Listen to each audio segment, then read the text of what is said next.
Hi children, this is B. Ramadevi working as an English teacher at Balayagi Gurukulam, Virapanenegudam, Krishna district. Children, how are you all? I hope everyone is fine and hope you are secure and happy with your parents and learning something new through online education. Generally, what do we do every year by this time? Teachers and students used to engage with academics in schools. But what happened this year? Due to pandemic situation, we had to be away from our schools, but we are not at all away from our learning. We are continuing our studies through online education. Apart from your studies, we are getting knowledge on information communication technology. We are getting to know about internet and how to access online classes. So let us take this as a great opportunity to learn everything staying at home. Now, let us go to learn the lesson, The Dear Departed. The Dear Departed Part 1 and 2 comes under the theme Wit and Humor. Let us know what is the meaning of wit and humor. Wit is generally referred to an ability to be clever and funny. Humor means the quality of being amusing or comic. Humor makes us stress free. Here you can observe a picture of rat and cat. Here, what is rat doing? How is cat? Here, rat is showing a gun to cat, and cat is afraid of rat. Generally, rats are afraid of cats, but here, cat is afraid of rat. How funny it is! Such scenes make us fun. Now, I will show another picture. Here, we can see the lesson name the Dear Departed and a family picture. Here, we can see some people are sitting and discussing something. We're going to learn the lesson Dear Departed. What is meant by Dear Departed? Dear means person or thing that are interested and close to us. Depart means leave. Dear Departed means leaving our favorite people or things from us. Now, let us know about the author. This lesson was written by William Stanley Houghton. He was born in 1881 and left the world in 1913 and was a famous English dramatist. The lesson, The Dear Departed, was first produced in Manchester in 1908. What did he want to convey from this lesson? From this lesson, Horton satirizes the degradation of moral values in British middle class. Not only in British middle class, it is happening everywhere. Now, let us know about the lesson. It is a social drama and satirical one act play. It explores not only family relationship and falsehood, but also hypocrisy and greed that often lie beneath it. The satirical play gives us a lot to laugh about as well as a lot to think about. This is what the writer wants to convey. Before going to lesson, let us recap the first part of the play. Here you can see a family tree diagram, and here we can see the characters of the play. And Abel Merriweather, he is the head of the family and an old man, and he has two daughters, Amelia and Elizabeth Jordan. And Henry Slater and Ben Jordan are the sons-in-laws of Abel Merriweather. Victoria she is the daughter of Henry and Emilio, and Jimmy is the son of Elizabeth and Ben Jordan. Total, we can find 6 characters in this play. Already you have learned that what happens in the first part. At the end of the first part, you learn that Amelia wrongly assumes that her father is dead. She sends telegram to her sister Elizabeth Jordan and her husband Ben Jordan. Before there, here you can observe two pictures of two couple. One is Henry and a couple of Henry and Amelia, and the second one is Elizabeth Jordan and Ben Jordan. Before their arrival, Amelia and Henry shipped Abel's new slippers, mantelpiece, and bureau down the stairs. After the arrival of Elizabeth and Ben Jordan, the two sisters and brothers in law talk over the affairs of Abel Merriweather. Amelia sends her daughter Victoria to fetch a bunch of keys from Abel's room. First, she was afraid to go. Later, she goes. Victoria sees Abel coming down and returns very scared and clings her mother and tells that Grandpa is getting up. Grandpa is getting up. When they see Abel coming down, all are transfixed, means here they become motionless in fear. All this happened in the first part. Now, let us move on to know what happens in the second part. Here you can see the dialogues of the part 2. Okay, let me read the passage dialogues. Abel, what's the matter with little Vicky? He sees Ben and Mrs. Jordan. Hello, what brings you here? How's yourself, Ben? Abel throws his hand at Ben, who skips back smartly and retreats with Mrs. Jordan to a safe distance below the sofa. Here, right side meanings are also given to understand. Thrust, here push or move quickly. Skip, move with jump, smartly, elegantly, or stylishly, or nicely. Retreats, move away from a place. Now, let us understand the meaning of that dialogues. Abel Merriweather sees Victoria running down the steps. He sees and asks all of them that what's the matter with little Vicky? Why she is crying and what happens to Victoria? Abel looks at Ben and asks, what brings you? Means, why are you here? What is the reason for being here? Abel asks Ben. Almost all are in shock and they cannot believe their eyes when they see Abel. Abel comes forward to give shake hand to Ben, but Ben moves back stylishly and moves away from the place with Elizabeth to a safe distance below the sofa. Next, let us go on to second part. Mrs. Slater, here, Mrs. Slater approaching Abel gingerly. Father, is that you? She pokes him with her hand to see if he's solid. Abel, of course, it's me. Don't do that, Amelia. What the devil do you mean by this tomfoolery? Mrs. Jordan, you took us by surprise, father. Are you keeping quite well?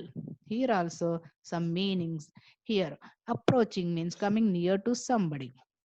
Here, Mrs. Slater approaches Abel gingerly and she asks, Father, is that you? She pokes. Here, pokes means push. She push her hand to Abel whether to confirm whether he is alive or dead. Whether, alive or ghost of Abel. That's why she pushes her hand to Abel in order to confirm whether he is alive or ghost of Abel. Abel says Amelia not to ask such foolish questions. Here, Abel is annoyed with the questions which are asked by his daughter. That's why he says Amelia not to ask such silly questions. Later, Mrs. Jordan asks her father whether he is fine or well. Here, Abel makes surprise his daughters and sons-in-law by his arrival. That's why Mrs. Jordan and Amelia ask such questions. But Abel doesn't understand. Students, let us move on to the third slide. Abel, trying to catch the words. Yeah, what? Mrs. Jordan, are you quite well? Abel, I am right enough for a bit of headache. Looking at Amelia. Amelia, what the dickens did I do with my new slippers? Mrs. Slater, confused. Aren't they by her father? Abel, I don't see them. Observing Henry trying to remove the slippers. Why you have got them on, Henry? He asked. Here, what the dickens means, this is an idiom. old-fashioned and informal used in questions instead of devil to show that you are annoyed or surprised. Here, what the Dickens word is used instead of devil, devil, and earth, the floor at the bottom of a fireplace. M. M means here in the last sentence, you have got them on. Yeah, M means them pronoun. And let us know the meaning of this slide. Abel doesn't understand what they are asking. That's why he asked to repeat the words which are told by his daughters in that first yeah. And again, Mr. Jordan asked the same question in Father, are you quite well? Here, yeah, are interjections and short exclamations. We use them quite often, usually more in speaking than writing. Abel says that he is right enough, but he has a problem of having headache. And he looks at Amelia, asks who the devil has taken his slippers. Mrs. Slater confuses with that question and asks her father whether they are at hearth. Here, hearth means the floor at the bottom of a fireplace. Meanwhile, Abel observes Henry wearing his slippers. Henry tries to remove the slippers when Abel looks at him. Abel observes and asks Henry why he has got his slipper. And Abel gets angry when he sees Henry wearing his slippers and asks why he has worn them. Here, in the last sentence, M means them. It's a pronoun. And let us move on to fourth one. Mrs. Slater, promptly. I told him to put them on to stretch them. They were that new and hot. Now, Henry. Mrs. Slater snatches the slippers from Henry and gives them to Abel, who puts them on and sits in the armchair. Mrs. Jordan to Ben. Well, I don't call that delicate stepping into a dead man's shoes in such haste. Victoria runs across to Abel and sits on the floor at his feet. Here also some meanings are given. Stretch makes something longer, wider, or looser. Snatch it takes something quickly and roughly. Put on to wear. Delicate, sensible, or fine. Stepping into, getting something. I don't call that such hate. Mrs. Jordan says that here, Mrs. Jordan says that it is not fine or sensible for the slater to take the slippers without waiting until the father really dies.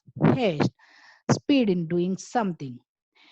In this passage, in this slide, let us know the meaning of this slide. Immediately, Mrs. Slater interferes in the first passage. Mrs. Slater interferes and tells that the slippers have been given to Henry to make them stretch, to make them longer or wider or looser, so that Abel can wear them without any discomfort. Like that, she tries to cover her wrongdoing. In the second passage, Mrs. Slater snatches. Here, snatches means she takes them forcibly and gives to Abel. Here, Mrs. Slater gives slippers to Abel. He wears slippers and sits in the armchair. Mrs. Jordan understands her sister's weakness and wants to exploit her before her father.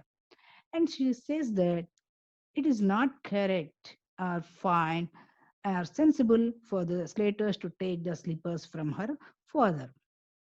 And then in the last passage, Victoria runs across to Abel and sits on the floor at his feet. Here you can observe a picture of pic- picture. Uh, Here Victoria sits at her grandfather's feet and Abel sits in the armchair. Next, let us go on to the summary. This is the summary of the dialogues what we discussed in the class till now. The door opens and grandfather Abel Merriweather comes in. They cannot believe their eyes. Here the word they refer to Henry, Elizabeth, Victoria. Amelia. They cannot their be eyes. Abel comes forward to shake hand with his son-in-law, Ben Jordan.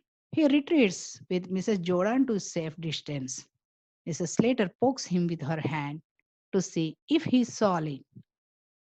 Mr. Abel Meriwether asks Mrs. Slater about his new slippers. Mrs. Slater snatches the slippers from her husband and gives them to her father.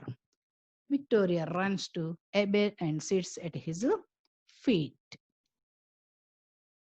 Students, let us know vocabulary which is in our textbook. Irregular plural nouns. Irregular plural nouns are one that do not follow the pattern of pluralization set forth by regular nouns. That is, we cannot simply add s or es to form plural forms. Some examples of plural forms, irregular plural forms are man, men, mouse, mice, child, children. Greek and Latin words. Here, some Greek and Latin words are here. English has borrowed many common words from Latin and Greek. Example, syllabus, aquarium, amoeba, etc. We can identify Latin words by drumming of the word. Here, syllabus, fungus, datum, erratum. Erratum here the words end with the sound or us. Here, read the following sentence from a text and notice the underlined word. Victoria runs across to Abel and sits on the floor at his feet. Here, the word feet is underlined, and feet is the plural form of foot. The underlined word feet is the plural form of the word foot. This is an irregular plural form. As you know, the plural forms of nouns are usually formed by adding s or es, but there are some irregular ways of forming plurals. Plurals of some Latin words. Example, datum, data. Data is the plural form of datum, and medium, media. Media is the plural form of medium.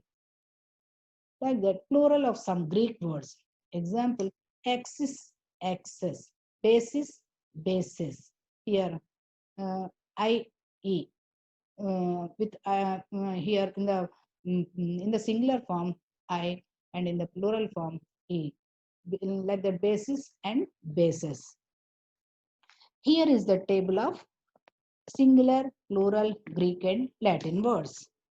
Two examples are given for you, and here crisis, singular noun, crisis, syllabus, thesis, fungus, datum, diagnosis, phenomena, species, erratum. These are the singular noun, and plural noun of crisis. This is the plural form of singular noun, and syllabi.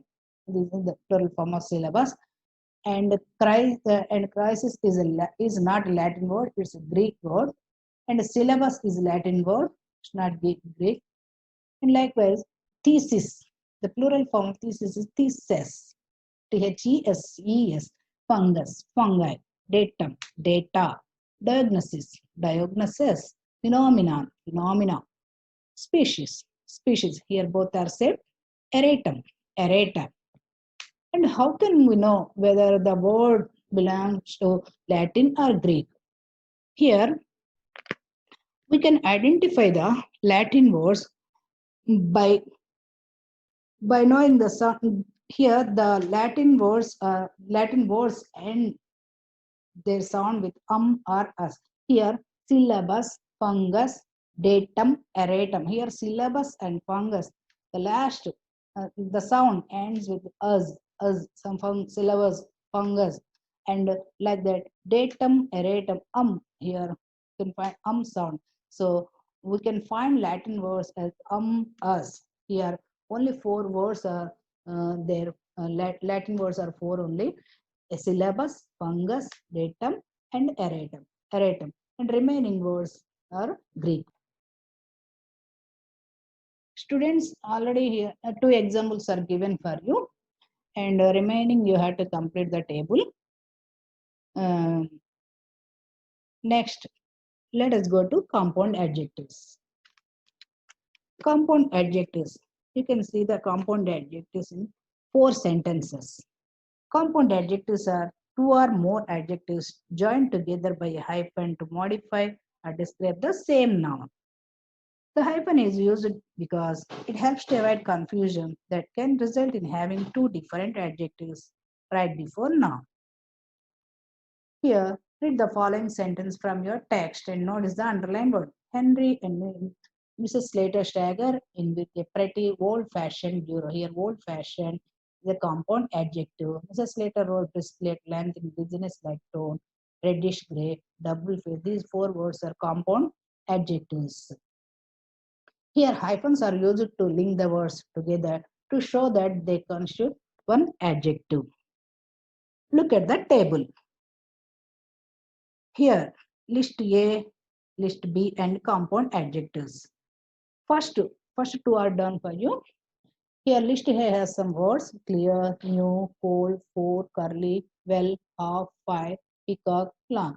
And list B has some words: flash, sun, head, blood, day, star, red, red, lay, blue, side. Here, compound adjectives are formed by adding by a combination of two words, and in between the two words there is a hyphen. And here, clear sighted, new, leg, cold blooded, 4 day, curly head, well read, half sun, 5 star, peacock blue, long, long lashed. Here two examples are given for you, and the rest of the examples are given for assignment. And okay, students, if you have any doubt, ask your teachers in order to complete your assignments. Thank you, one and all.